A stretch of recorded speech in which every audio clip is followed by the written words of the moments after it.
một hai sáu bảy. Nếu chiều nay không có em, ai sẽ đưa em về?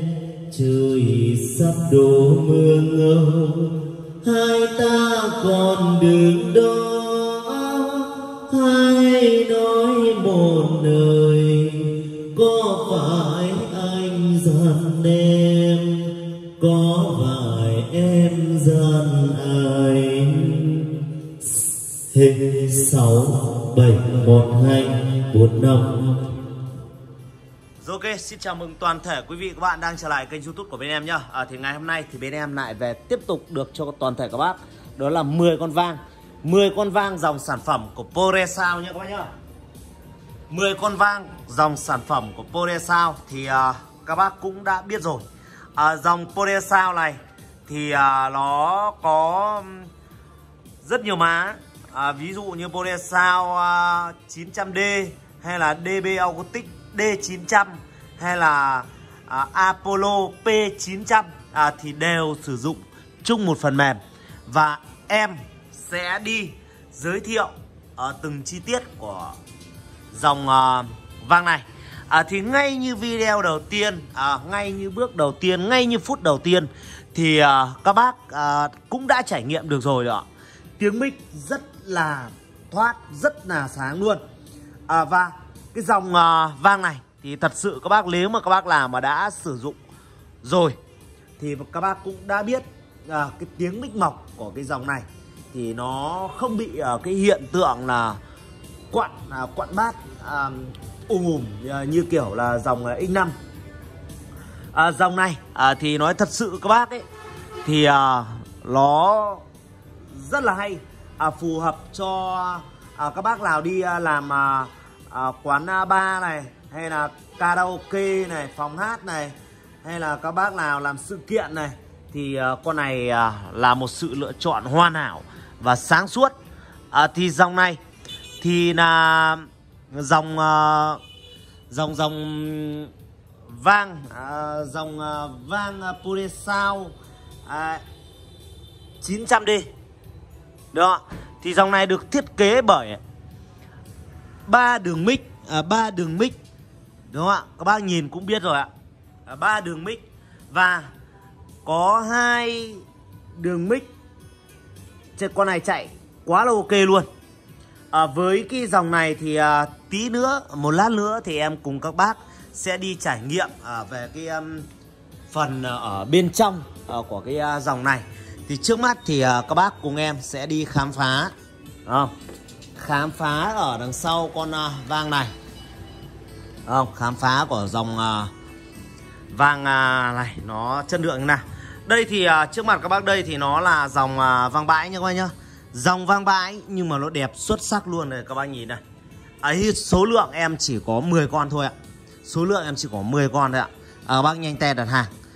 Nếu mà cái dòng này nói thực sự các bác là cũng rất nhiều các bác đang tìm tòi, tìm hiểu trên thị trường và cũng rất nhiều đơn vị bán, nhưng mà thực sự các bác này là dòng này nó cực hiếm luôn. Bây giờ hiện tại là cực hiếm luôn nha các bác nhá.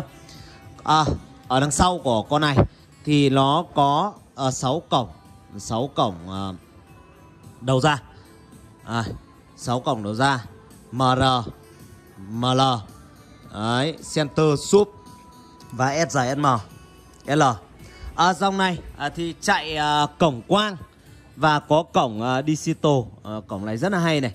Nếu mà các bác nào có cắm vào con này thì có cổng cắm vào con này quá là ok luôn. Thì ở đằng sau thì tất cả phím đều là phím chìm hết các bác nhá. Tất cả đằng sau đều là phím chìm hết. Và em cùng các bác sẽ đi trải nghiệm ở phần bên trong. Ngay từ bước đầu tiên thì các bác cũng đã nhìn rồi đúng không ạ? Tất cả các dòng linh kiện, toàn bộ linh kiện xử lý là toàn bộ linh kiện cao cấp hết. Bộ xử lý của con này thì nó là 32 bit DSP, DSP 32 bit của DSP. Đây, biểu tượng đây. Các bác nhìn thôi các bác cũng đã thấy rồi ạ. Đấy ạ. Đấy. Rồi, con này là chạy 32 bộ xử lý là 32 bit của DSP của USA. Cho chúng ta ra một cái tiếng mic nhẹ nhàng, tiếng echo ngọt ngào, dễ hát. Ví dụ các bác nào làm sâu thì quá tuyệt vời luôn với cái dòng này rồi, đúng không ạ? Con này đặc biệt sử dụng được trang bị cấu hình rất là khủng. Hiện tại với chip không chân ADSB 21478. DSP 21478. Con này là chip không chân nha các bác nhá. Đây này, soi cho các bác đây này. Đây, chip của nó đây ạ. Chip không chân DSP ADSB nhá. ADSB 21478. Được không? ADSB 21478 là một dòng chip rất là cao cấp, đúng không? Trước giờ thì các bác cũng chỉ tiếp xúc với chip xử lý ADSB 21375 hay là 21375 có trên dòng vang số X5, X6, đúng không? Đấy, con này rất là hay luôn, quá hay luôn.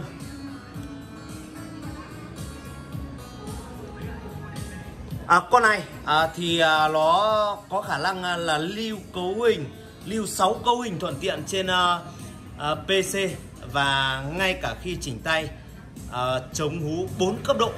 Con này quá phê luôn.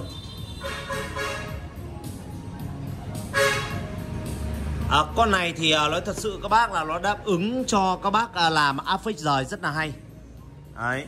Thì ngày hôm nay thì em cũng lên và giới thiệu cho toàn thể các bác. Đây, nhìn lại một lần nữa này. Tất cả các con linh kiện đều cao cấp hết. Đó. Tất cả các con linh kiện đều cao cấp hết. Cho nên là các bác mua cái dòng sản phẩm này thì các bác yên tâm. Ví dụ như các bác nào mà dùng affect rời làm nhạc sống rất là hay. Và ngay sau đây em không để cho các bác chờ đợi lâu nữa thì em sẽ thử cho các bác lại một cái tiếng mic nữa để các bác nghe. Nghe để cảm nhận nhá, nghe để cảm nhận. Rồi, ok. 1, 2. Nếu chiều nay không có em, ai sẽ đưa em về? Trời sắp đổ mưa ngâu. 6, 7, 1, 2. Rồi, ok, kết thúc video thì em cũng xin chào và hẹn gặp lại các bác trong những video tiếp theo của em. Cảm ơn toàn thể các bác đã quan tâm và sử dụng ủng hộ bên em.